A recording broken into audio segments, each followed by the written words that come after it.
Oi, pessoal. Aqui é a Gabriela, sou sócia de Propriedade Intelectual e Entretenimento do Lima Ferguson Advogados e nós estamos com o nosso segundo episódio do Quem Lidera é Ela, para a gente falar um pouquinho sobre liderança feminina no nosso universo jurídico. E hoje a gente tem aqui a nossa queridíssima Bruna. Bruna, obrigada por você estar aqui hoje. Obrigada a você, Gabi. Sou fã do escritório, fã da Gabi, pessoa física, amiga Fofa. já. A gente virou amiga, É né? verdade. E tô super feliz de estar aqui para falar de um tema que eu me identifico tanto, que é liderança feminina, o mercado hoje para as mulheres, né? Como que a gente enfrenta as dificuldades. E a parte boa também, porque também tem muita parte boa nisso tudo. E aí eu vou pedir aqui para você se apresentar um pouquinho, para quem não te conhece, eu já conheço, talvez não os pormenores, todos os detalhes, mas assim, já conheço bastante da Bruna, já admiro muito a sua jornada, acho que você tem muita história para contar. Queremos os casos também, né, pra gente poder debater. As bombas, né? As bombas são as melhores partes, então conta um pouquinho da sua trajetória, porque eu acho que pode inspirar muitas mulheres que vão estar ouvindo a gente. E depois a gente fala um pouco dos desafios, enfim, a gente continua a troca de ideia. Legal. Primeiro eu vou contar um pouquinho da Bruna, pessoa física, né? Por favor. Hoje eu tenho 36 anos, sou advogada por formação.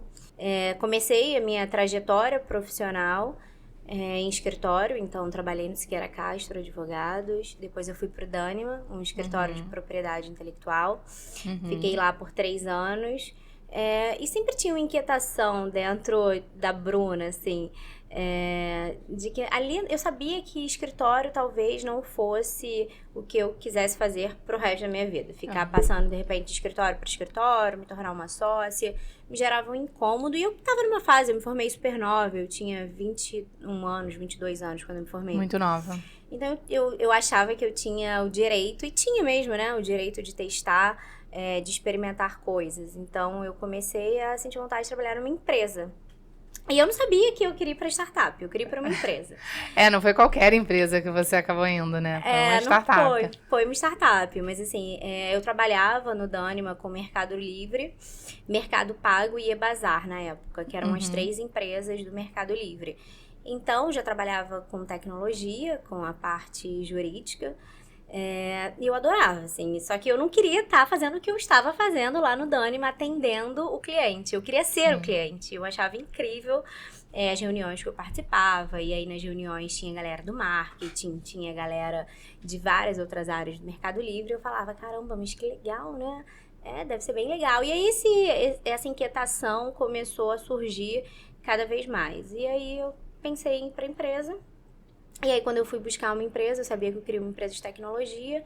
E aí, eu fui pro peixe urbano. Eu brinco que eu sou da vanguarda das startups, Total, né? Da vanguarda. Nossa, foi bem no começo, assim.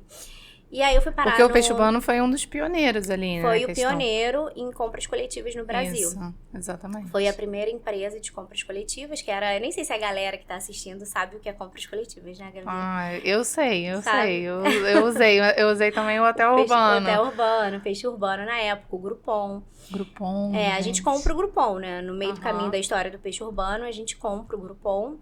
E essa estrutura vem para baixo da estrutura do Peixe Urbano, a estrutura do Groupon. E aí a gente vira uma empresa latã nesse momento. Em que ano que você foi, assim, pro Peixe Urbano? Eu fui pro Peixe Urbano em 2011. Bem no começo mesmo do Peixe Urbano. E lá no Peixe Urbano, assim, imagina, né? Eu saio de um escritório extremamente formal, tradicional, que era o Dânima, que é o Dânima, né? E vou trabalhar no Peixe Urbano, onde o dono da empresa tá de chinela havaianas e bermuda. Sim. Então, assim, esse foi ambiente startup, né? Exatamente, um ambiente de startup para uma advogada que já tem uma formação natural extremamente formal. Conservadora, né? Conservadora. Então, E eu trabalhei por anos em escritórios formais, escritórios tradicionais. Então, a minha formação que tinha dentro de mim era 100% voltado para o jurídico formal, para falar bonito, falar com complexidade, o juridiquês. Sim. E aí, quando eu chego na startup, eu nitidamente sou um peixe fora d'água. As pessoas me olham e falam, quem é essa, né? E aí, obviamente, eu acho que essa é a característica de quem trabalha em startup, você vai se adaptando. No começo é difícil, porque não existe processo, não existe nada. Não existe fluxo, né? Não Tá existe tudo se nada. estabelecendo ainda, uma estrutura muito nova. Exatamente. E a gente fala muito em pivotar hoje, as empresas pivotar. Nas startups que eu já passei, você pivota todos os dias. Explica um pouquinho pra quem tá ouvindo, que às vezes a galera não sabe o que é pivotar. Então explica um pouquinho pra gente. Pivotar é quando a startup ela tá fazendo um modelo de negócio e no meio do caminho ela entende que esse modelo de negócio ele deixou de funcionar. Ou outro formato pode funcionar melhor, então a gente pivota e muda ali toda a estratégia e muda tudo que a gente estava fazendo anteriormente para um novo projeto, para um novo produto, muitas vezes. Então, é realmente mudar a rota. E isso em startup acontece todos os dias e de forma, obviamente, menor. Então, se o fluxo é um e a gente entende que a gente pode otimizar fazendo de outro jeito, a gente vai mudar tudo para fazer de outro jeito. Então, isso me assustou no começo, quando eu chego numa startup. Porque para você tomar alguma decisão de mudar alguma coisa em uma empresa maior, mais tradicional, você tem que quase fazer uma petição. Né? Tem vários procedimentos de aprovação, né? Você vai em escalas, subindo, inclusive, para alta administração, e você vai nível por nível, né? Eu quero implementar isso, aprova com o diretor, depois aprova com o diretor executivo, depois, enfim, né? Exatamente. Até o CEO. E aquilo me assustava um pouco. Eu tomava decisões com um mês de empresa. Eu estava ali tomando as decisões. Então, acho que a gente possa depois contar um pouco mais sobre isso. Mas trabalhar no peixe urbano foi um grande aprendizado de adaptabilidade. De chegar a entender que se eu não conseguisse me adaptar àquela realidade, eu ia ser expulsa pela cultura. Eu não ia conseguir me manter na empresa. E eu tava achando ótimo. Depois de 2 meses, eu tava super querendo me adaptar. Eu tava querendo ficar. Eu não queria mais sair daquilo. Sim. E eu pensava, nossa, eu acho que eu nunca mais vou querer sair de uma startup. Porque eu tava adorando. É um ambiente super descontraído. Você ambiente achou, feliz. Né? Eu me encontrei indo trabalhar lá. Então, muito desafio o tempo inteiro, grandes responsabilidades. E aí, eu adorei. Eu falei, nossa, é aqui que eu quero ficar. Você foi como advogada mesmo? Eu fui como advogada, mas foi muito rápido. Eu acho que em 3 ou 4 meses, Gabi, assim, com certeza, no máximo 4 meses, eu virei coordenadora da equipe. Caramba, foi muito rápido mesmo. Foi muito rápido. Então, eu comecei a montar a equipe, a gente tinha só 3 pessoas. Anos? Me perdoe o questionamento, gente, mas eu tô curiosa porque eu acho que tem muitos jovens líderes, como eu, né, que começaram na liderança muito nova e que vão se inspirar por essa sua trajetória. Então, me conta, assim, quantos anos mais ou menos você tinha? Gabi, eu tinha 24 anos.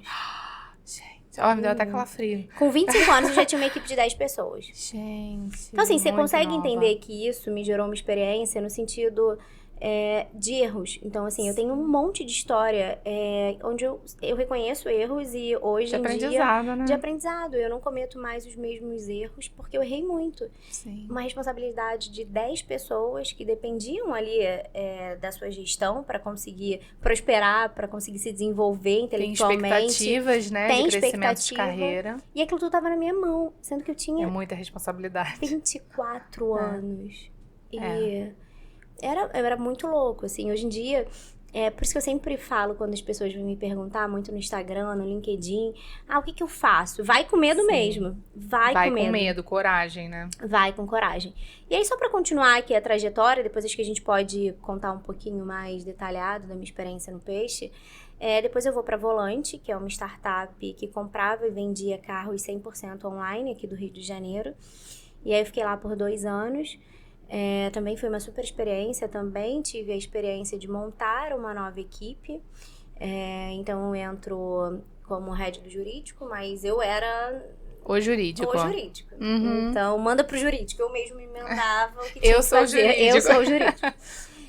Então, eu fiquei lá na Volante por 2 anos e meio, mais ou menos. E aí, depois, eu vou para Acreditas, onde eu tenho uma equipe muito maior. Uma estrutura muito maior. A gente está falando de uma empresa com um universo de 4 mil funcionários. Então, é muita gente. E aí, no jurídico, você acaba tendo demanda de todas as áreas da companhia.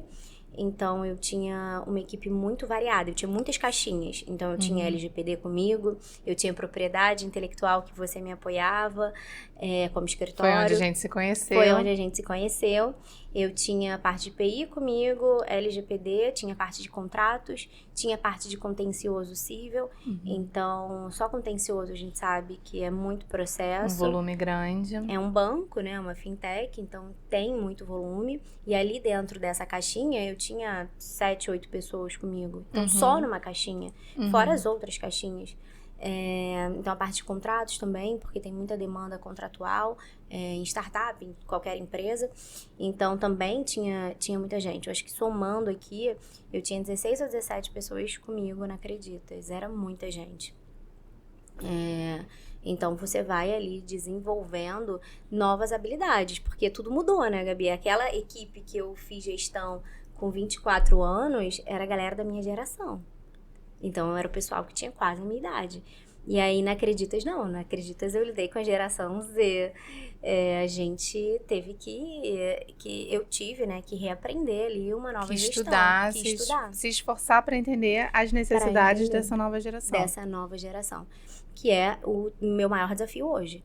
E aí, saio da Acreditas, vou para Super Sim. De novo, essa galera super jovem que espera uma liderança diferente da Bruna lá do Peixe Urbano, da Bruna da Volante. Eu fiquei 6 anos no Peixe Urbano, então, em 6 anos em startup, a equipe vai mudando o tempo inteiro. Então, uma galera sai, outras pessoas entram o tempo inteiro. A gente compra o Groupon, então eu pego a equipe do Groupon para minha estrutura lá no Peixe Urbano. Então, a equipe aumenta. Era muita gente entrando e saindo o tempo inteiro, que é normal em startup, rotatividade. Rotatividade, né? Faz parte. Então, e é muito sazonal, porque startup tem períodos que a gente tá financeiramente muito bem, então a galera quer trabalhar numa empresa, né, quer ser filho de pai rico, mas tem um momento duro, que a startup começa a gerar insegurança, a gente fica 1 ano, 2 anos sem ter reajuste salarial, sem ter bônus, e aí a galera, obviamente, vai migrando para outras startups. Fica com receio, né? Fica com receio, natural. O ser humano precisa de segurança, né? Exatamente, então muito natural. Então, eu já liderei ao longo desses 12 anos aí como gestora, muita gente. E o mais difícil é eu perceber essa mudança e me adaptar a essa mudança geracional. O que eu fiz lá atrás não funciona mais hoje. E assim, além da mudança geracional, o que eu percebo muito é que a gente não tem só uma mudança de gerações, a gente tem uma mudança de mundo.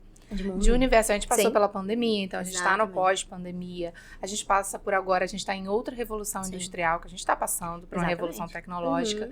E isso demanda da gente uma necessidade maior de aperfeiçoar as nossas capacidades como liderança. E essa geração que você mencionou, que é um desafio para você, eu acredito que é para todas as lideranças que eu troco, trazem esse ponto das gerações como um desafio. Porque realmente você está atendendo um ser humano que tem um funcionamento de mundo completamente diferente do seu. E eles estão... o interessante é que eles estão demandando da gente uma adaptação e um aprimoramento muito grande. Muito grande. Porque a gente está sendo chamado a estudar e desenvolver as nossas competências, porque eles são exigentes. Sim. Eles não querem qualquer líder. Não. Eles te avaliam, você é bom o suficiente para ser o meu líder? Então, existe essa avaliação. E eu estava até no outro episódio conversando com a Andrea sobre isso. E ela falou que foi muito impressionante ali para ela ver como que essa nova geração, ela fala mesmo o que pensa. Fala o que pensa, se posiciona. Bruna, eu não gostei dessa forma. Eu quero fazer dessa forma. Não, tudo bem. Então, vamos ajustar. Vamos fazer aqui uma negociação. A gente não faz nem da sua, nem da minha. Mas a gente consegue chegar aqui no meio do caminho. Ah, não, então funcionou. Então, isso eu faço todos os dias. Eu negocio com a minha equipe o tempo inteiro. E o que eu acho bom. Porque certamente essa visão que eu tenho hoje, que essa geração me instiga, me pede para ter, eu nunca fui questionada em 2011, 2013, 2014. Sim. É um outro mundo, uma outra realidade. Isso é bom, porque faz com que a gente, hoje eu não posso mais parar de estudar a parte de liderança, a parte jurídica eu já sabia que não ia ter muito jeito, mas estudar a liderança hoje é um desafio. Eu vejo que você posta nas suas redes que você está estudando hoje, está fazendo um MBA de liderança. Se não faz isso, a gente não consegue estudar.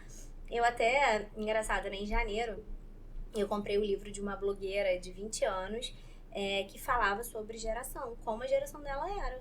E eu falei, eu comprei o livro. Claro. E eu comprei, e eu li o livro inteiro. Perfeita, maravilhosa. Estou estudando o meu público, inclusive as pessoas que estão sob a sua responsabilidade. Porque ser líder não é mole, não. Emocional, responsabilidade financeira. Todo tipo de responsabilidade hoje daquela equipe é alta responsabilidade. É minha responsabilidade, eu me ponho isso como uma alta responsabilidade. Eu vou fazer as coisas acontecerem de acordo com o que eles esperam que as coisas aconteçam, se tudo ocorrer dentro do que a gente espera também, né? Como empresa, como líder. Sim. Mas eu fui entender, eu olho o TikTok todos os dias. Mas esse é o seu nível de consciência também, que já consegue alcançar a dimensão da sua função, né? Do cargo que você foi selecionada para atuar. Então, você tem essa noção. Nem todo mundo consegue ter esse nível de consciência e pensar, vou trabalhar. Foi sempre assim, né, Gabi? A Bruna lá... A Bruna lá de 2011 não conseguia ter 1/3 da visão que hoje a Bruna, com quase 37 anos, consegue ter de colaboração mesmo com as pessoas que estão comigo. Não que eu acho que eu tenha sido uma líder ruim lá, não. Mas eu sei os erros que eu cometi, eu podia melhorar certamente. E até muito mais ser empática hoje com as mulheres que trabalham comigo. Acho que o mundo mudou. Essa posição vem mudando. Eu não acho que mudou 100%, mas eu acho que vem mudando. E eu venho buscando isso, e eu venho buscando pra mim como liderada também. Sim. Então, eu quero um mundo melhor pra mim, logo eu quero um mundo melhor, um universo profissional melhor para as minhas lideradas.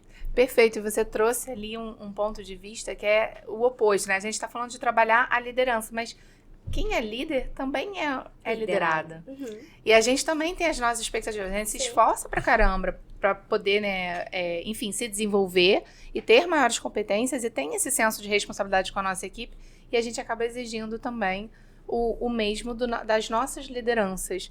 De alguma forma, ainda que inconscientemente, a gente tem umas expectativas que são firmadas ali para que a gente tenha bons líderes. E aí a gente cria a nossa admiração a partir de alguns aspectos que são tecidos pela nossa individualidade.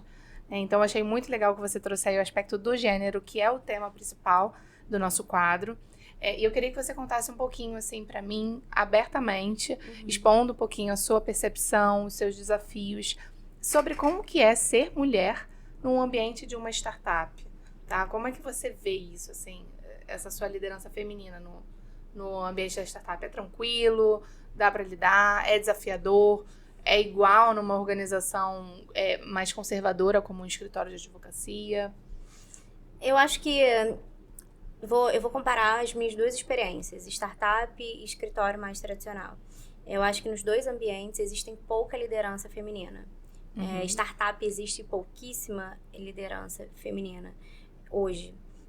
Então, falar isso parece assustador, porque todo mundo pensa, mas startup é super descolado, não existe isso.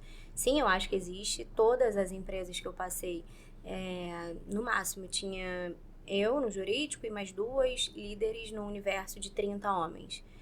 Sempre, tá? Desde 2011, quando eu entrei no Peixe Urbano, até hoje, 2024.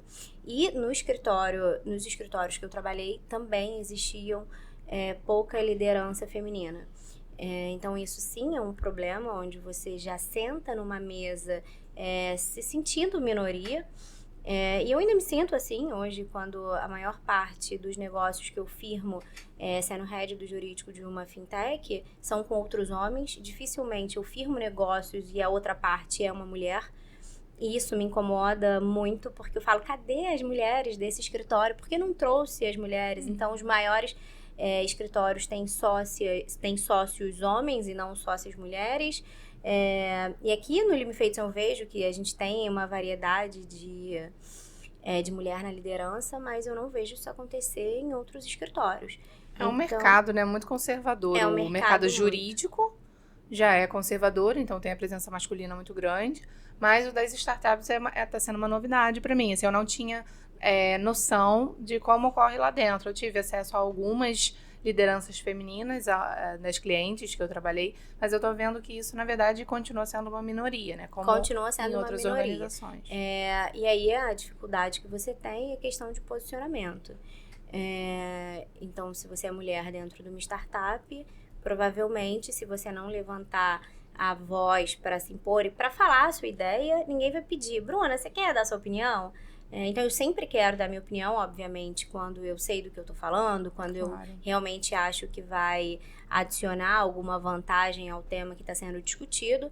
Mas sim, eu sempre tenho alguma coisa pertinente para falar. Mas também não foi assim. Lá no Peixe Urbano, por exemplo, não foi assim sempre, né? No Peixe Urbano, eu era a última a falar e quando falava, muitas das vezes eu estava despreparada no momento que eu ia dar a minha opinião. E aí começou o aprendizado de ir para reunião. Hoje eu só entro em reuniões, eu só ligo para pessoas preparada. Então, antes de eu entrar numa reunião hoje, eu me preparo por volta de 10, 15 minutos, nada muito que demande mais tempo que isso, mas eu me preparo.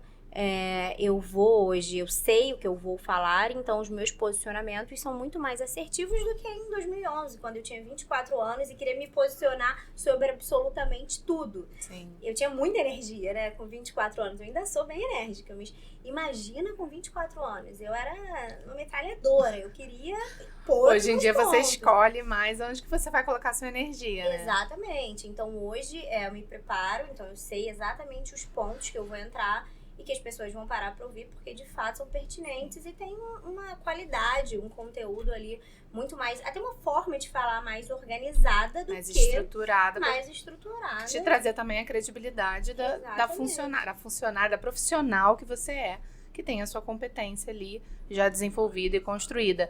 E você tocou num ponto, né, dessa sua dificuldade de falar, né, no momento, não é nenhuma dificuldade de falar, é de ser chamada para falar. Numa mesa onde tem diversas figuras ali que são homens, né? Sim. E a gente está falando de um contexto social, histórico, e que tudo bem, não queremos mudar a história, né? O que aconteceu, ele é como é. Mas acredito que a gente falar sobre esse assunto traz o pensamento para esse ponto de vista, que é o papel da mulher e como até os homens agem ali no ambiente de trabalho. Então, eu vejo muito que a figura feminina, ela é emblematicamente até é um arquétipo da figura de mãe. Sim. Então, até os homens que estão falando com a gente, eles tiveram uma mãe, né? Todo mundo teve mãe, então vira um arquétipo feminino. Mas eu queria que você contasse um pouquinho de outros desafios que as mulheres também enfrentam, que vão além dessa questão de ter o cuidado com os filhos e precisar se expor, que é uma dor das mulheres, super legítima, porque realmente as mulheres que são mães passam por isso. Mas, por exemplo, esse não é um desafio que eu já passei na minha vida, porque eu não sou mãe ainda. Algum dia espero ser, mas ainda não sou. E eu já passei por outros desafios. Então, eu queria que você contasse um pouquinho sobre outras coisas que você já passou, assim, outras dificuldades que são do universo feminino. Como você falou da questão de ser chamada para falar. Né? Você já teve outra situação? Já, Gabi, assim, já tive algumas situações. Toda vez que eu pergunto pra mulher, ela já claro. teve alguma situação? Pô, Gabi, Algumas, claro, né? Quantas que você quer? Não, eu já tive algumas. Eu acho que de falar e ser ouvida é bem importante, assim, isso mexeu comigo. Me fez até... É assustador falar isso, né? Mas por muitas vezes eu engrossava a voz e aumentava o tom. Então, eu falava... mais firme, né? Exatamente. Então, essa doçura que naturalmente... Eu nem acho que eu sou uma mulher muito doce, muito... De falar muito, né? Mansinho, não é muito meu estilo como mulher, mas... por muitas vezes, tá? Eu acho que isso ainda acontece até hoje. De engrossar a voz e aumentar o tom para parecer um deles. E isso dói. Toda vez que a gente faz, porque não é algo normal, meu tom de voz é esse, mas se eu tô numa sala onde de fato eu preciso ser ouvida, eu não gostaria de ter que engrossar a voz, de falar de uma forma mais formal, para as pessoas entenderem que não é porque eu sou mulher, não é porque eu sou jovem, eu tenho uma aparência de ser mais jovem, então as pessoas acham que eu tenho... Te subestimam. Acho que a gente tem 25 anos, que eu não passei por nada antes. Sim. Então, quando você... E nessa hora eu sempre uso, né? Eu sempre debato dizendo que o jurídico tá mudando, que a gente não precisa mais usar o juridiquês, que tá ultrapassado. Mas que nessa hora eu uso. Você acredita? Nessa hora eu solto mais 3 palavras que ninguém sabe o que é. para as pessoas me olharem. É porque o conhecimento é uma forma de poder. É uma forma de poder. E aí ninguém sabe, porque eles não sabem mesmo, porque é muito específico da área. Sim. E normalmente eu sou a única do jurídico. A única que sabe. A única Então, que peraí, sabe o que eu tô vamos escutar o falando. que ela tem pra falar. Tá, então vamos ouvir. É. E aí eu falo umas 3 palavras bonitas no meio da frase pra eles entenderem que eu não sou só um rostinho bonito que tá lá, que cai de paraquedas, que eu sei o que eu tô falando, que eu já passei por isso. Inclusive, eu posso contar alguma coisa ruim que eu já passei, porque trabalhando em startup por 12 anos, certamente eu tenho história boa e ruim, mas tem histórias piores pra contar. Com certeza, de que trajetórias de erro. Tem alguns pontos que a gente até pode manter omissos, né? Deixa ali quietinho. Exatamente. Mas então dá pra trazer pra mesa pra gente pra discutir. Então eu quero ser ouvida. E aí hoje eu falo, mas isso certamente foi algo que me doía. No começo, pra eu entender que se eu me posicionasse, eu fosse mais preparada, se eu aumentasse o tom de voz, e se eu falasse mais, se eu aumentasse o tom de voz, falasse com uma voz mais grossa, mais pra chamar atenção, funcionava. Isso é muito ruim, porque isso é muito ruim. Eu perdi um pouco e por muito tempo até a minha... Eu não sei, o meu feminino ele foi se perdendo, porque eu queria tanto ser como eles. É assustador, Gabi, e eu falo isso hoje... Mas isso é uma dor das mulheres, né? Eu ia trabalhar vestida como um deles, pra você ter ideia. Blusa básica, calça jeans e tênis. Porque eu queria tanto ser como eles, porque aquilo ali virou a minha referência. Sim. E você vai se perdendo. E quando eu percebi, e aí o empoderamento feminino, todas as pautas que a gente vem levantando ao longo desses anos, eu era uma menina com 24 anos, trabalhando no meio de 30 homens no peixe urbano. Não era mulher, era subestimada, era jovem, era subestimada, o que mais, né? Exatamente. Então... E não tinha tanta experiência mesmo, porque eu tinha 3 anos de experiência em escritório, 3, 4 com estágio ali. Então, de fato, tinha um gap ali de experiência que você só tem vivendo, que é inevitável. E nem falo gap técnico, não. É muito mais um gap de experiência, de vivência, de prática. Mas isso até é um ponto... Desculpa ter te interrompido, mas é um ponto importante da gente falar. Por vezes, eu já tive casos assim, tá? De experiências com pessoas que às vezes têm 40 anos. Mas não tem experiência naquela área. Exatamente. Só que ela, ninguém sabe qual é o background dela, tá sentada a outra de 25, tem mais experiência do que ela na área. Sabe mais, estudou mais, tem mais prática, mas ela é subestimada porque ela é jovem. E a outra que tá ali com 40 anos, não, porque pressupõe que ela tem mais tempo de experiência, mas ela acabou de entrar na área. Ela não sabe nada ainda do assunto. Exatamente. Então, essa questão da mulher, a gente tem uma bifurcação, vejo. Acho que isso até não é só para mulher, também tem para os homens, né? Homens que são jovens também devem enfrentar essa... Eu acho que não. Eu acho que homem tem autoestima de discutir com outro homem de igual para igual. Acho que a gente sempre entra achando que a gente é impostora. A gente sempre entra achando que alguém vai saber mais que a gente. Se for homem, muito mais que a gente. Assim, são coisas simples que a gente... Por exemplo...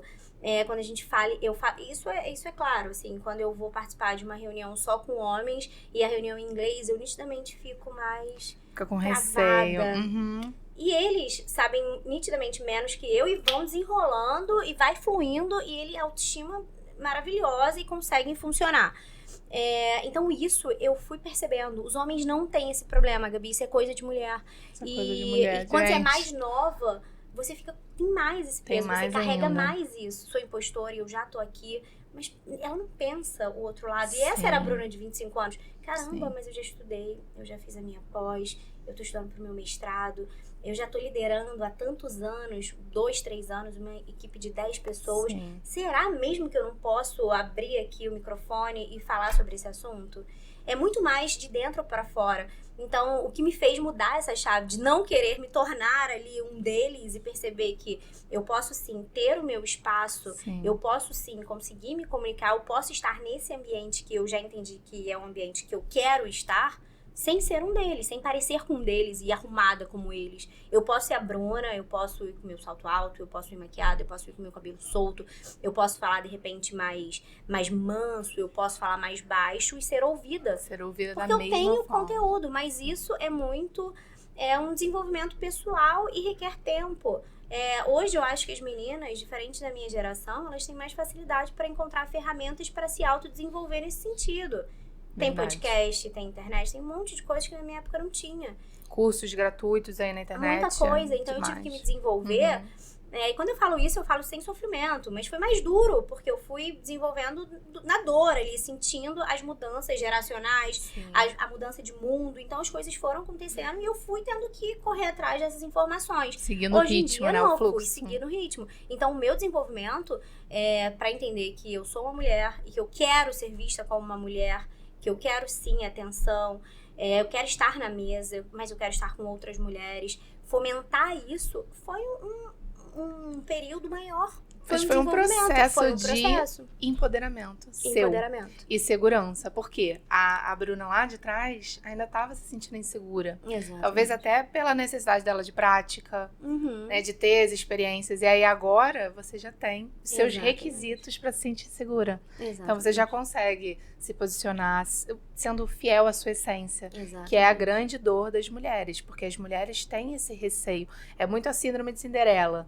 Né? Eu preciso ser boazinha, agradar a todo mundo o tempo todo, ou você precisa se colocar nesse papel, ou no sentido oposto, quando você... São três linhas, né, que eu vejo aí. E eu posso estar até equivocada falando isso, pode ter mais vertentes, mas a transformação da mulher num papel mais masculinizado, para poder se sentir integrada. Que aconteceu comigo. Que foi o que aconteceu com você.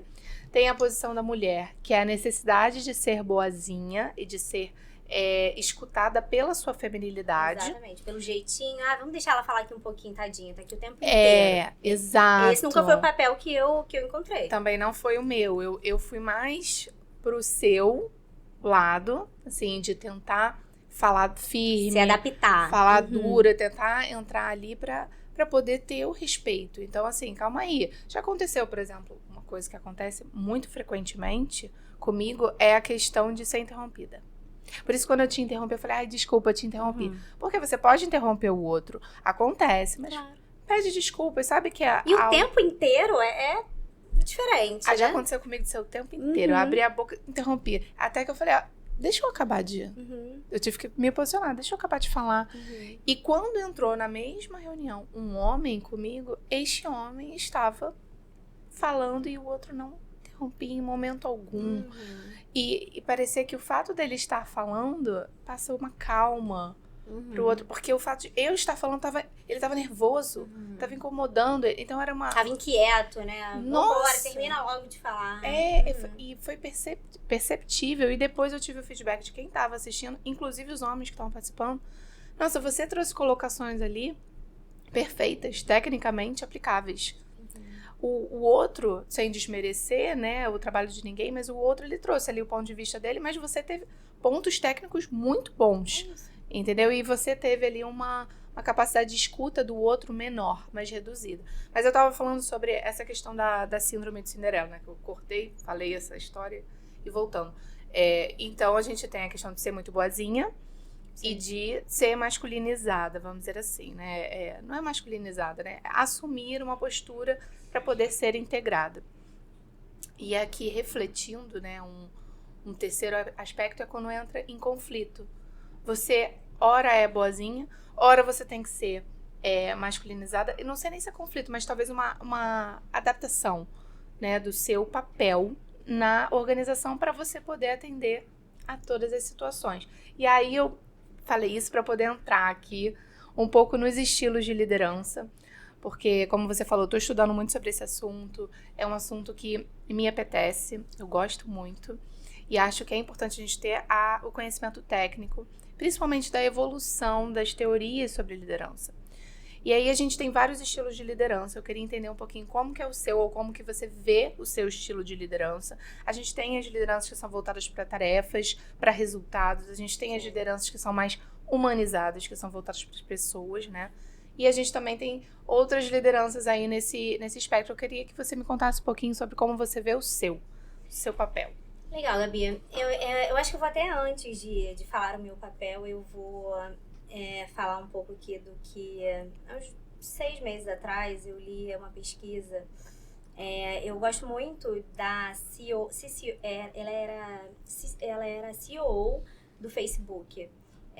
Sandberg, eu esqueci o nome dela, ela até escreveu aquele livro Faça Acontecer, que é um livro que eu sempre indico, que eu acho ótimo. Faça acontecer. Faça Acontecer. Vou botar na minha lista. É bem legal esse livro. Ela é CEO do Facebook, não sei se ainda é, quando ela escreveu ela era. E ela fala em 6 formatos de liderança. Legal. Autocracia, democracia, transacional, transformacional, servidora e situacional. Uhum. Então, a autocrática é quando você toma as decisões e a equipe ela tem que acatar. Democrática é quando você leva um ponto para ser discutido na mesa. Transformacional é aquela líder que inspira, que traz uma mentoria para os seus liderados. A gente tem a negocial, que é a transacional, que você está o tempo inteiro negociando. Você tem a servidora, que é a líder que vai o tempo inteiro ali pôr a mão na massa, ajudar, ensinar como faz. E você tem a líder situacional. Eu me enquadro tranquilamente na líder situacional, porque eu faço o que minha equipe precisa naquele momento. Então, eu acho que eu tenho um pouco Perfeito. de todas. Eu sou tendenciosa, porque eu gosto muito desse estilo de liderança, que é situacional. Exatamente. Então, tem horas que a Bruna precisa tomar decisões e a equipe precisa entregar algo em 24 horas, em 48 horas. E, normalmente, eu não tirei isso da minha cabeça, a gente, de fato, tem uma demanda urgente para ser entregue. Então, eu vou ter que determinar um prazo para entrega e a entrega vai ser cumprida dentro desse prazo. Outra hora, eu vou levar lá e vou negociar isso. Uma hora a gente vai tomar a decisão em conjunto. Uma hora a minha equipe está muito sobrecarregada. O que aconteceu na Acreditas, antes de eu sair um pouco, a minha equipe ficou muito sobrecarregada. Eu tive que pôr a mão na mesa. Então, por muito tempo ali, acho que nos últimos 4 meses, eu tive que ser uma líder servidora. Eu estava botando, eu estava servindo a minha equipe para conseguir motivá-los, porque senão certamente eles iam sair. Então, assim, hoje o tempo inteiro eu sinto a temperatura da minha equipe. E aí, dependendo do que minha equipe precisa, eu sou a líder que eles precisam. Então, tem hora que eu sinto que tá muito solto, e aí eu começo a dar umas ordens determinando algo, e aí eu vou sentindo. E aí a Bruna volta a ser a líder amiga. E aí daqui a pouco eu já, o negócio desandou aqui, vamos pra cá.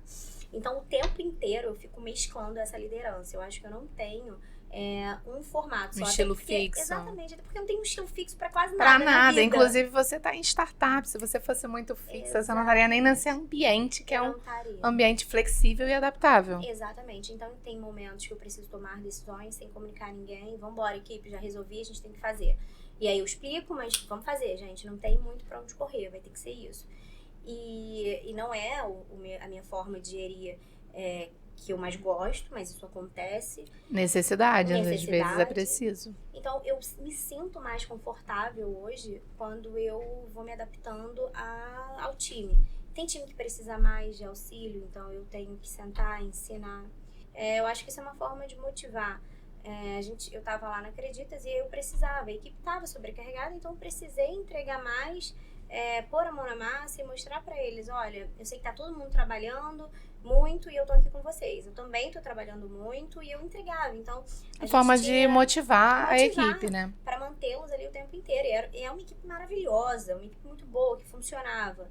E aí tinha épocas que eu levava todo mundo para palestra. Então a gente ficava uma semana ali indo para palestras jurídicas para eles escutarem, palestras motivacionais. Aí a gente ia fazer isso fora. Nossa, eu achei perfeita a sua colocação, porque a liderança situacional é que consegue justamente perceber a complexidade que é o exercício da liderança, que não é uma coisa simples de você lidar com seres humanos, com as expectativas de resultado e de entrega de uma organização.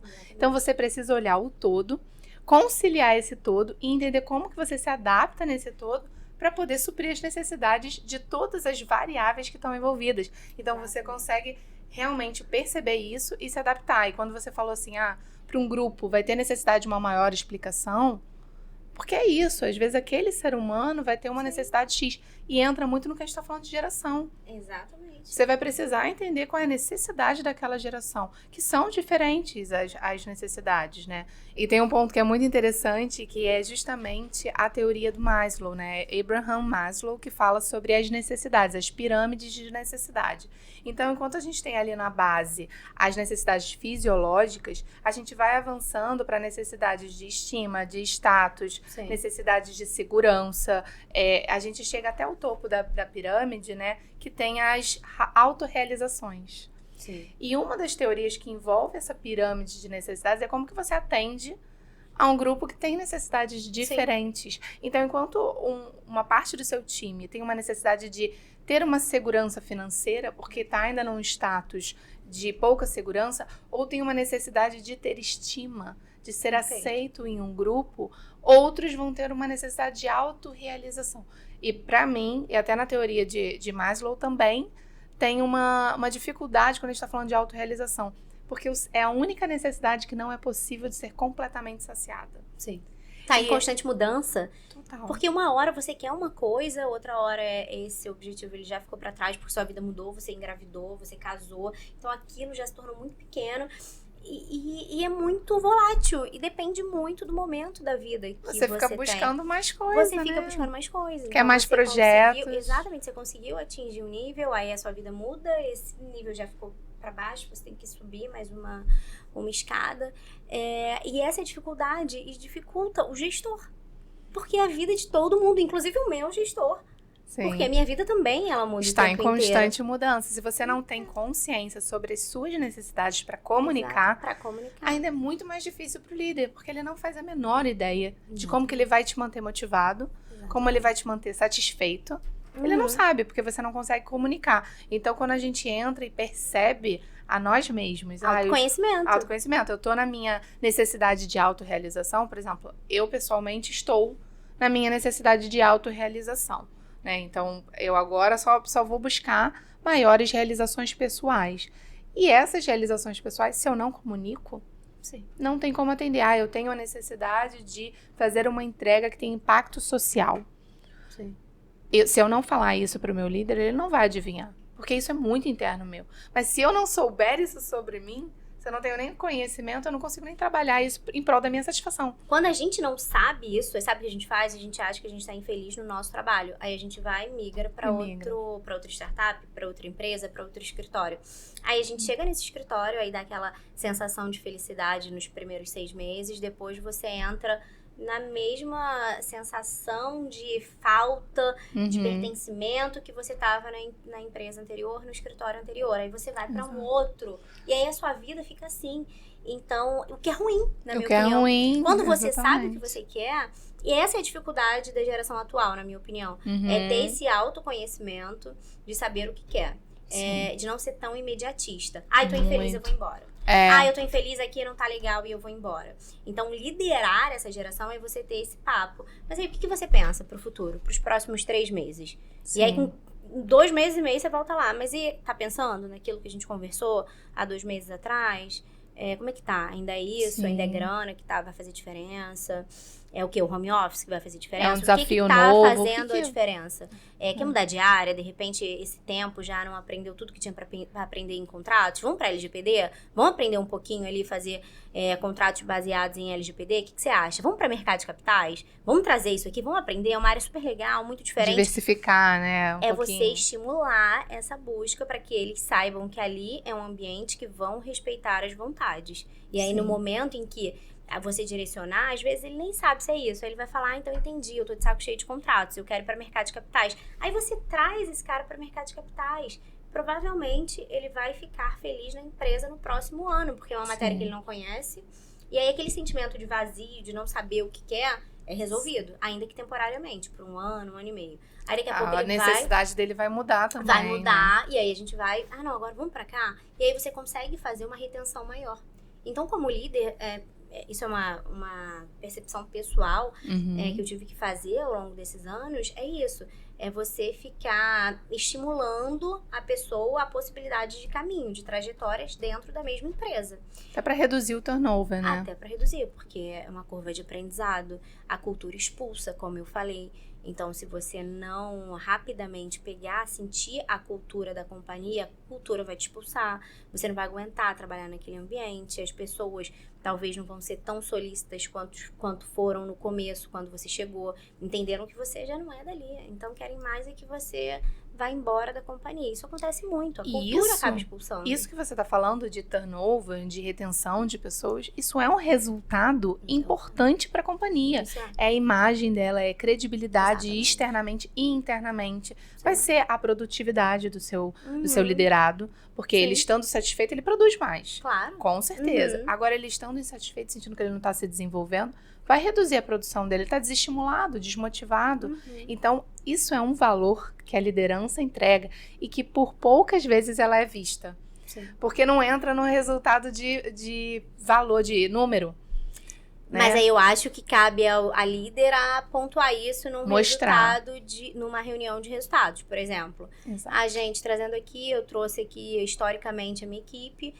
Hoje eu tenho o João, que está aqui comigo há 2 anos, vem se desenvolvendo. Ele começou lá em contencioso, agora ele já está em mercado de capitais. Ele fez um curso, inclusive, no meio do caminho, e aí ele gostou muito da área. A gente trouxe ele para... Existe uma narrativa para você fazer isso, para você dar valor, gerar valor. Uma coisa que eu aprendi também, agora falando mais para a liderança, é que tudo que você faz, você tem que falar. Não adianta tem que ser só falado, fazer. Exato. Você precisa falar. Então, tudo que eu faço pode ser uma coisa simples. Eu vou fazer ali... eu vou noticiar, eu vou fazer um discurso disso, como se fosse uma coisa incrível. Que, de repente, eu demorei 1 semana, mas as pessoas precisam saber que aquilo ali tomou 8 horas da minha semana, que aquilo ali tomou 10 horas da minha semana para ser feito. Ainda que seja simples. Eu preciso noticiar isso, eu preciso mostrar, dar conhecimento. Então, todas as minhas reuniões mensais que eu tenho com o CEO da companhia, eu levo no meu PPT uma paginazinha com os marcadores indicando tudo que eu fiz e que não tá lá, não são as minhas metas do semestre, mas que são pontos que eu gastei tempo fazendo. São extras. São extras que eu tô fazendo e que eu tô buscando, inclusive, para fomentar a companhia, para que as pessoas queiram trabalhar lá na parte de cultura, trazendo inclusão feminina. Então, eu sempre bato que a gente tem que ter mais mulher na liderança. E aí, olha o que eu fiz lá na Semana da Mulher, e não só na Semana da Mulher, mas a gente fez um super evento na Super Sim. Ai, que legal. Para botar as mulheres para falar o que elas acham de liderança. E aí a gente buscou isso, assim, parece que a gente tirou das mulheres coisas que a gente não imaginava, de uma mulherada lá que a gente não imaginava. E todo mundo, sim, todas as mulheres têm essa vontade de ser líder, de buscar, de querer mais, só que elas não falam isso no dia a dia. Então, aquele momento onde elas se viram só com mulher, todo mundo foi falando um pouquinho do que de fato almejava para a vida. Então, acho que o meu papel hoje, como líder mulher e jovem, é buscar exatamente isso, criar projetos de inclusão para a mulher, ver a minha liderada hoje na minha equipe, uma advogada júnior, uma advogada pleno, e começar a botar ali para ela, mas você gostaria de ter uma equipe? O que você pensa sobre isso? Ficar plantando ali possibilidades de gestão, porque startup, você sabe, a rotatividade é muito alta. Então, a gente fica de 3 a 5 anos num cargo de liderança, numa startup. Quando eu sair, ela pode ser a minha sucessora. Quem sabe? Então, vamos desenvolver? O que você acha sobre isso? Mas aí tem a dificuldade dessa nova geração que não quer a liderança, que é um outro ponto que a gente vai precisar de um outro podcast para discutir. É verdade. Mas a gente tem esse ponto da geração nova que corre de liderança e não tá afim de ser Não líder. tá afim. É porque é muita responsabilidade. É muita responsabilidade. E exige muito trabalho. E tem até essa fala, né, que é emblemática, que é a liderança solitária. Exatamente. E é solitária. Porque e ninguém tá segurando a sua mãozinha Ninguém. ali, porque o seu líder já tá num nível que ele tá muito atarefado. Ele é líder de líderes, então para ele é muito mais complexo, ele te dá o suporte de desenvolvimento. Então você precisa desenvolver a si e ao outro. Então é um duplo desenvolvimento ali que você tem que colocar a força, né? Então Eu queria que agora a gente já está chegando no final aqui do nosso papo, que foi muito prazeroso e cheio de insights maravilhosos. A Bruna, gente, ela é professora também, então por isso que ela fala com essa maestria e dá uma aula aqui pra gente, né, sobre liderança, sobre a trajetória dela. Mas eu queria, Bru, que você desse aqui, finalizando, com um conselho para mulheres que almejam realmente ir para a liderança, e os desafios que elas podem enfrentar, enfim, algum ponto de vista que você pode trazer assim, mais diretamente para elas trabalharem, enfim, um conselho seu, pessoal, eu acho que é valioso. Eu acho que tem que ter coragem. De verdade, vai com medo mesmo. Não, o que eu percebo é que as mulheres, isso aconteceu também, eu sei que a gente tá encerrando, mas eu vou contar esse caso aqui super rápido. No Peixe Urbano, eu tive um caso que eu me senti uma líder frustrada. Eu tinha uma menina que ela era muito boa e era uma advogada, ela era sênior. E aí eu falava assim pra ela o tempo inteiro, todos os dias. Tem que se preparar, que daqui a pouco você é coordenadora. Vamos fazer isso aqui, que daqui a pouco você é coordenadora. Porque o meu sonho era ser coordenadora, era ser gerente. Essa era a minha expectativa quando eu tinha a idade dela. E eu achava que todo mundo tinha essa expectativa. Só que não. E aí, depois de 6 meses, eu falando todos os dias. E aí, vai ser a próxima coordenadora. Vamos lá, você é a próxima coordenadora. E ela me chamou pra uma conversa e disse pra mim que ela não queria ser coordenadora. Porque ela queria ser mãe, ela queria casar. E isso ia influenciar nos sonhos pessoais dela. E aí, eu falei pra ela, mas você nem tem namorado. Então, assim... Cara, mas por quê? Calma, respira. Existe um equilíbrio entre vida profissional e pessoal. Então, assim, nós mulheres, a gente sofre com muita antecedência. A menina sequer tinha um namorado. E ela disse que estava com medo do dia que ela casasse e fosse ter filhos. Olha isso, gente. Aí, ela falei, nem não tinha nem perto disso. Não estava nem perto disso, nem perto. E aí, passou uns 3 meses, ela pediu demissão. E aí ela falou pra mim que tava pedindo demissão, que me agradecia muito, mas que ela ia estudar pra concurso público. E aí tudo bem, eu entendi que nem toda menina de 20 e poucos anos, ela vai ter o mesmo sonho que era o meu sonho lá atrás. E aí hoje, quando eu falo com as minhas lideradas sobre crescimento na carreira, eu entendo se ela tem essa vontade tem a pretensão, de liderança, né? Como eu tinha. Como minha mãe diz, eu sou uma líder nata, porque Deus de pequena já era dedo apontado, advogada já, muito, né? Bom, já dando os caminhos. Porque aqui, eu já tava dando as minhas ordens e administrando. Então, eu acho que toda menina que foi chamada de mandona hoje, no passado, provavelmente hoje ela é uma líder. É verdade, faz sentido. Isso, existe um estereótipo quando você é criança. Eu sempre fui rotulada de mandona, autoritária, dentro da minha casa, na família. O bullying começa na família. É verdade. E aí, provavelmente, essa menina se tornou uma líder. E eu vejo isso se repetindo. Eu tenho uma sobrinha que eu acho que provavelmente vai pra esse caminho. Vai pra esse caminho também. Não sei se é influência minha, mas ela vai. Mas o conselho, certamente, que eu dou é pra ter coragem. Porque é desafiador, é solitário. Então, quando você é advogada, você tem outras advogadas para reclamar da chefe. Então, você consegue falar mal da sua chefe, você consegue falar das dores que você tem, do salário que talvez não é muito bom. Você tem alguém para dividir as coisas. Quando você tá numa liderança, você não consegue dividir isso. Você não tem para quem desabafar, não tem para quem mandar um meme falando mal do seu chefe. Coisas simples, não tem. Que dão suporte, né? Dá suporte pro seu dia a dia. Então, você se torna solitária. E aí, você tem que tomar cuidado e tem que ter coragem para seguir o caminho, mesmo com todo esse desafio. E buscar apoio também em outros tipos de aliadas. Exatamente isso. Um outro ponto que hoje eu acho muito importante e que eu não tive lá atrás e que eu super indicaria para alguém que quisesse se tornar uma líder é procurar conhecimento, mentoria com outras mulheres. Tem um monte de mentores, homens maravilhosos. Mas eu hoje, se fosse começar, eu certamente começaria com uma mentora mulher, para que ela pudesse entender as minhas dores, para que eu pudesse mandar uma mensagem falando, mas eu chorei numa reunião, que já aconteceu comigo. Eu também. E você falou muito da criança, da Bruninha, né? De quando você era criança. Eu era uma criança muito questionadora. Eu também. E muito firme no meu posicionamento. Eu também. E a minha mãe conta a história.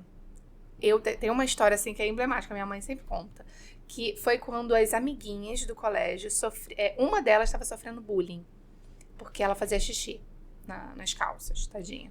E aí ela sofria bullying, todo mundo zoava a menina que sofria com isso. E eu empoderada, me posicionei, falei um bando de coisa, parei de falar com todo mundo da sala. Aí a professora foi falar com a minha mãe. Nossa, ela falou tudo que eu queria falar, mas eu não posso. Fiquei muito feliz, eu adoro essa filha, não sei o quê. E aí depois, todo mundo voltou a ser amigo da menina. Porque eu consegui convencer todo mundo a mudar isso. Então, essas crianças, né, são potenciais líderes. Líderes natos. Então, assim, precisa de desenvolver, se desenvolver como todo mundo, precisa estudar, mas tem uma vontade de liderar, uma vontade que não precisa de tantos estímulos quanto outros. Então, que vem da essência, né? Que vem da essência. Essa era a minha essência.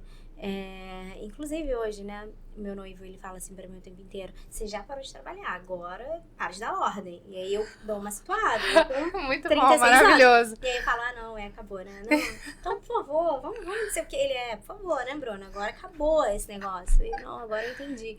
Porque é o tempo inteiro num papel de gestão o tempo inteiro, cara. Direcionamento. Não, a gente tem um problema e eu adoro o problema, então eu resolvo o problema. Então eu resolvo rápido o problema porque eu já acho que vai vir outro problema. Sim. E aí em casa não é assim que funciona, né? Tem um problema, resolvi, e agora? Não, agora qual é o próximo? Não, eu espero que não tenha próximo. Vamos ver Netflix, tá tudo bem. E eu, não, acabou? Então tá bom, acabou, agora eu vou desligar.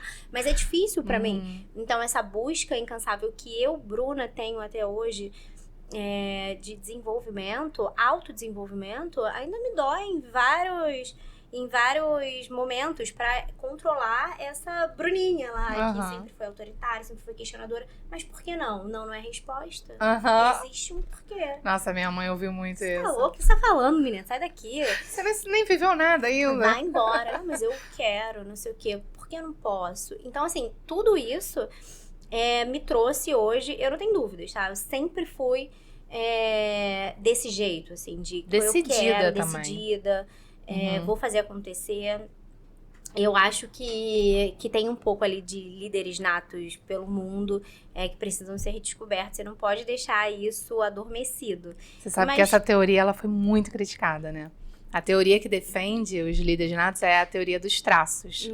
E ela foi muito criticada. Foi a primeira teoria sobre liderança ever. Então, foi a primeira sistematização de liderança, que é a teoria dos traços, que justamente começou a estudar líderes que já estavam em posições de poder, vamos dizer assim, reconhecidos socialmente. E aí, a partir desse estudo, trouxeram algumas características, seriam essas características dos líderes natos. Só que depois vieram outras teorias que já dizendo outro ponto de vista. Que você pode desenvolver. Eu concordo, tá? Eu também concordo. Eu concordo muito. Mas eu também possível. concordo com o seu ponto de vista. Também. Dá pra desenvolver, Dá sim. pra desenvolver mas muito. tem uns que tem o perfil de liderança. E você vê isso. Numa startup, na minha opinião, é o melhor cenário pra você identificar. Porque em startup você tem dinheiro finito, então você tem budget limitado, e aí você tem que dar muita responsabilidade para poucas pessoas. Então, todo mundo tem muita responsabilidade. Então, você vê aquele menino que hoje é um analista, tendo algumas atitudes ali que você fala: pô, esse menino aqui, ele tá com bastante responsabilidade, ele consegue administrar, ele consegue delegar, ele consegue... A equipe escuta ele tem conhecimento. Esse menino aqui pode ser um líder. Eu acho que em startup, e aí eu acho que pode ser um conselho também pra galera que quer ir para essa parte de gestão. Eu acho que startup é um bom lugar para você ser reconhecido como líder, se você não se acha um líder nato, como eu sempre achei que eu pudesse ser uma líder, porque eu achava que eu era uma líder nata. Mas certamente em startup você consegue desenvolver essa habilidade mais fácil, porque você tem muita responsabilidade. Então você também é visto mais fácil. Sim. Então alguém em algum momento vai falar: vamos botar essa menina aqui para ser uma coordenadora, vamos botar ela aqui para ser líder dos estagiários, vamos botar ela para fazer alguma coisa. As pessoas querem gerar novos líderes em startup. E isso eu acho legal. Perfeito. E você trouxe um ponto que eu acho que é um ponto chave. A gente acabou estendendo aqui, a gente ia fechar, mas o papo tá bom. Mas a gente tem que sair pra almoçar, né? Que a gente tá com fome aqui. Mas você falou um ponto que eu achei muito importante, que é essa pessoa tem credibilidade. Ou seja, quando alguém é ouvido, sim, livremente, você começa a falar, é como se você fosse um imã. Pra mim, pelo menos. Sim. Eu, Gabriela, me conecto com você. Então você começa a falar, eu quero te ouvir. Claro.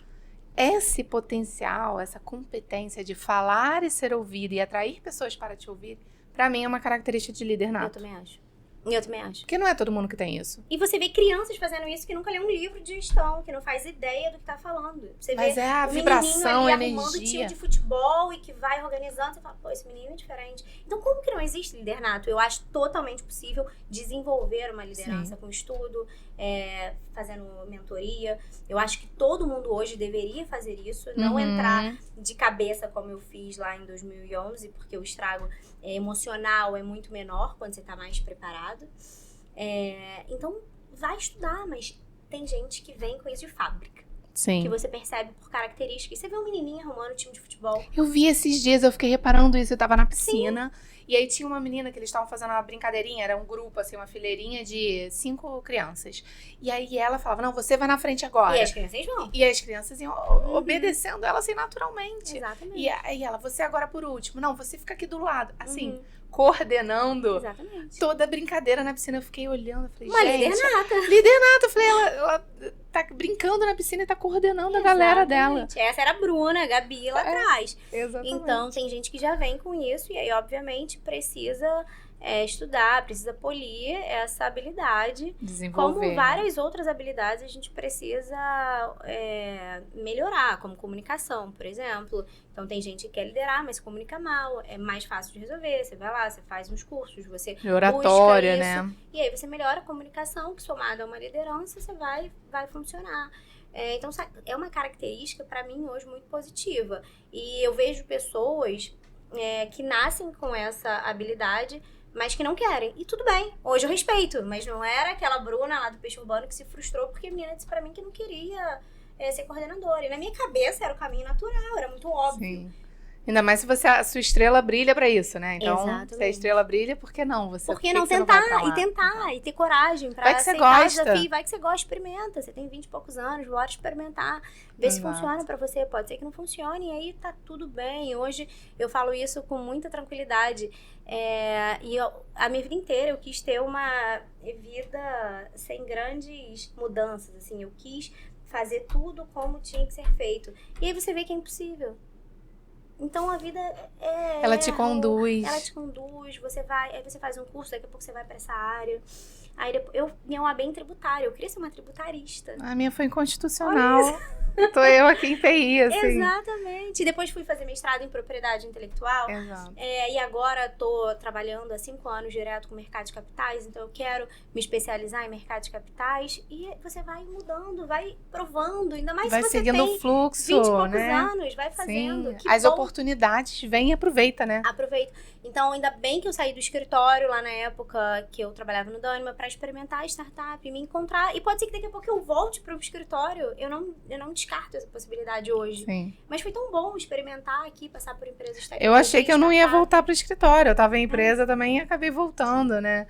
Tudo bem que delícia, né? que Mudar bom, a vida. exatamente. Uhum. Aqui, eu sou suspeita pra falar. Eu tô aqui, né? É minha terceira passagem no escritório. Então, assim, eu gosto de onde é que eu tô. Uhum. Mas eu sou realmente muito suspeita pra falar. Mas foi uma oportunidade de liderança também, né? Então, é algo que eu amo fazer. Mas é isso, seguir o fluxo, seguir o ritmo. Teve uma jovem que me procurou, uma jovem, né? Eu sou jovem. Mas, enfim, uma pessoa mais jovem do que eu. Me procurou esses dias pra pedir conselho, orientação de carreira, enfim. E ela falou pra mim que estava muito interessada em seguir pra PI. Que amava, estava apaixonada por propriedade intelectual. Como é que tinha sido a minha trajetória pra chegar em propriedade intelectual? E aí, assim, Louca. eu queria muito Contar uma história bonita. Eu falei, olha, eu vou te frustrar um pouco, vou te decepcionar, porque o meu caminho, assim, eu fui indo. E aí eu fui pra vários caminhos, eu fui pra contratos, eu fui pra real estate, eu trabalhei um tempo com o imobiliário, eu adoro imobiliário até hoje. E aí depois eu voltei, fui pra M&A, eu fui pra um bando de coisa, e aí eu caí de novo em propriedade intelectual. Então não foi assim algo que eu, na faculdade... Uma história, já ia lendo todos os livros de propriedade intelectual, aí fiz estágio a vida inteira. Não foi nada disso. Exatamente, eu fui seguindo o fluxo. Eu fui seguindo o fluxo, eu queria muito ir pra área, eu queria muito ser tributarista. Uhum. Porque eu achava que era a área que dava mais de Por isso que a gente é amiga, viu, gente? A gente tem várias coisas parecidas, por isso. Eu achava que dava muita grana, que as pessoas eram muito chiques, eu queria estar lá naquele meio. E aí eu fui fazer um estágio disso. E eu falei, é legal, mas assim, não achei tão legal. E aí eu falei, mas é legal. Não, que nem eu com penal, eu fiz isso. Gente, eu fui pra penal. Não faz o menor sentido. Eu fui trabalhar no sistema penitenciário do Rio de Janeiro, na Defensoria Pública, você acredita? Não. Eu fui visitar presídio. Aí eu falei... Não faz sentido. Não quero. Aí, não quero. Exatamente. Mas que bom que eu fiz isso. E aí eu fui pra outras áreas. Aí acabou que eu fui pro Dânima pra parte... pra trabalhar com Mercado Livre, pra parte de tecnologia. E aí minha vida mudou. Sim. E mudou pra melhor. Mas a minha OAB era em tributário. Porque eu falava assim... Mas tudo bem, de repente vai que eu vou pra tributário. Eu vou aprender tributário. Nossa, eu fiz uma pós em tributário e larguei no meio do caminho. Porque eu falei, cara, isso não tem nada a ver comigo. Eu vou sair disso e não quero mais. E aí larguei a pós em tributário. É porque quando a gente tá assim no começo da carreira, a gente pensa o que dá dinheiro, né? Total, né? A gente quer... É a primeira escolha. É a primeira escolha. A gente quer melhorar. A gente precisa se confirmar para a sociedade, se autoafirmar. Exatamente. Então, grana traz isso. Então, você quer fazer as coisas que você até então não podia. Universitário, todo mundo sem grana e querendo realmente melhorar na vida. Então, você vai por esse caminho. E depois também você vê que você é mal furada. Que hoje a gente já não pensa só nisso. Exatamente. Gente, tá muito bom o papo, Bru. Mas a gente vai ter que encerrar. Então, agradeço a Bruna pela participação. Obrigada a você, Gabi, adorei. Topado conversar e dar essa aula aqui pra gente, porque foi uma aula, a gente aprendeu pra câmera. Eu sou suspeita, gente, porque, né, aqui eu gosto, entendeu? Então, uma aula que ela deu pra gente. Muito obrigada aí por falar também a sua jornada, porque eu tenho certeza que várias outras pessoas vão olhar pra você, vão se inspirar, vão se conectar, tanto com a Bruninha, né, que vão falar, caramba, eu também era assim quando eu era mais nova, quanto com também a Bruna. Dava umas ordens em casa. Também tinha ali um comando. E assim, também com a Bruna, que já percorreu toda essa trajetória, que tem as suas dores ali, e também os seus sucessos, as suas conquistas. Sim. Então, muito, muito, muito obrigada. Obrigada a você, Gabi, foi um prazer estar aqui, adorei. Conta comigo, eu acho que esse projeto de mulheres na liderança, eu não sei nem se a gente pode chamar de um projeto de inclusão das mulheres, porque hoje as mulheres de fato já estão conseguindo assumir boas cadeiras, então já tem mulher na liderança, a gente já vê um movimento para que isso aconteça, mas eu acho que ainda é embrionário para a potência que nós somos. Então, perfeita. Conta comigo, eu quero muito fomentar isso. Para as mulheres que precisarem, entre em contato, vamos movimentar. Fazer acontecer, né? Acontecer. Esse jurídico já tem um monte de homem, eu acho que a gente precisa agora trazer mulheres com conteúdo, com vontade, mulheres que querem, de fato, assumir papéis de liderança, e as que não querem, mas que querem ter, sim, o seu papel ali na sociedade, independente da forma que seja. Acho que é importante a gente pegar isso pra gente e não se sentir uma impostora, como a gente se sentiu em algum momento. Com certeza. Acho que essa dor aí é geral, assim. Muitas mulheres vão se familiarizar com essa dor, da sensação da síndrome de impostora. É verdade. Como é conhecida. Então, obrigada mais uma você. vez pela sua parceria. E, pessoal, a gente vai ficando por aqui. Obrigada por ter assistido até agora, por ter estado conosco, e fica ligado pelo próximo episódio do Quem Lidera Ela.